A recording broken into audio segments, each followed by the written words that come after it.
বরাবরই গঙ্গার পাড় আর ঝড়ো হওয়াটাকে খুবই ভালোবাসি।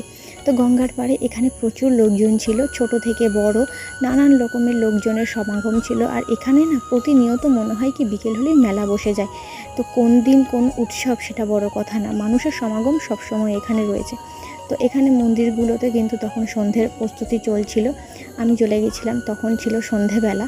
তো তারপরেই দেখতে দেখতে আমি চলে এসেছিলাম গঙ্গার পাড়ে। আর তখন দেখতেই পাচ্ছ আকাশটার দৃশ্যটা, মনে হচ্ছে ওই দূর থেকে বৃষ্টি ঝেঁপে আসবে, কিন্তু তবুও এই ঝড়ো হাওয়ার পরিবেশটাকে আমি মিস করতে চাই না।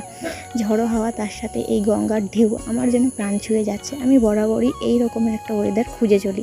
তো চায়ে চুমুক দিতে দিতেই আমাদের কিন্তু মাথার উপরে বৃষ্টি এসে হানা দিয়ে দিল। তো আর কি দেরি না করে চলে গেলাম সেই 10 টাকায় 10টা ফুচকা খেতে। আর এখনও এই সময় দাঁড়িয়ে 10 টাকায় 10টা ফুচকা জাস্ট ভাবাই যায় না। তারপর খেয়ে নিয়েছিলাম মোমো। আর তোমরা কিন্তু ভিডিওতে লাইক, কমেন্ট, শেয়ার ও সাবস্ক্রাইব করতে ভুলো না বন্ধুরা। Tata, bye bye.